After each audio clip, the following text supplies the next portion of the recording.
খাদ্য নিরাপত্তার জন্য মাননীয় প্রধানমন্ত্রী কৃষির উৎপাদন বৃদ্ধির জন্য উনি নানা রকমের ভর্তুকি দিয়ে কৃষকদেরকে 1 ইঞ্চি জমিও যেন পতিত না থাকে, আমাদের ফলন এবং আমাদের যে সমস্ত আমাদের কৃষি গবেষক আছে উচ্চজাত ফলনশীলের জাত বের করছে। যেখানে আগে বিঘায় 8 মণ 10 মণ ধান হতো, সেখানে 30-35 মণ। সর্বোপরি প্রাকৃতিক দুর্যোগের দেশ হলো বাংলাদেশ। প্রাকৃতিক দুর্যোগ না হলে আমরা প্রতি বছরই ধান উৎপাদনে আমরা স্বয়ংসম্পূর্ণ শুধু নয়, আমরা উদ্বৃত্তও বলা যায়।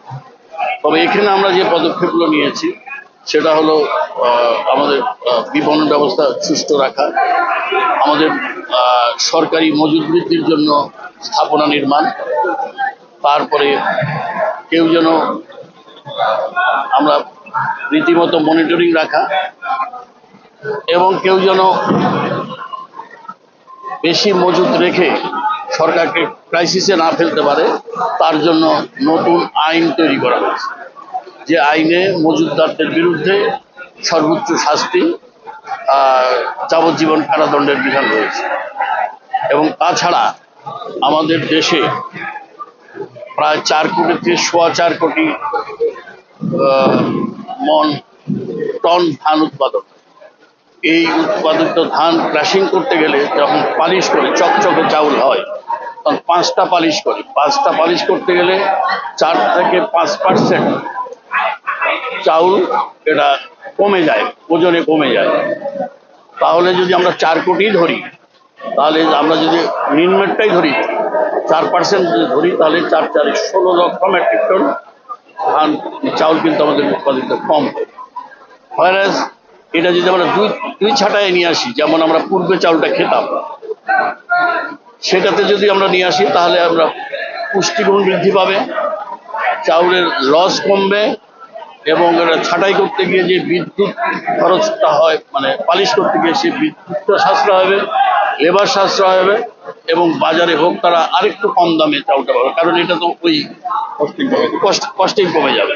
আমরা সেই পদক্ষেপ আমরা নিয়েছি, আইনে সেটাও আছে, অলরেডি বিধিমালা হয়েছে, বিধিমালা আইন মন্ত্রণালয় থেকে ভেটিং হয়ে গেজেট হয়ে চলে আসছে, এটা আমরা অ্যাপ্লাই করি।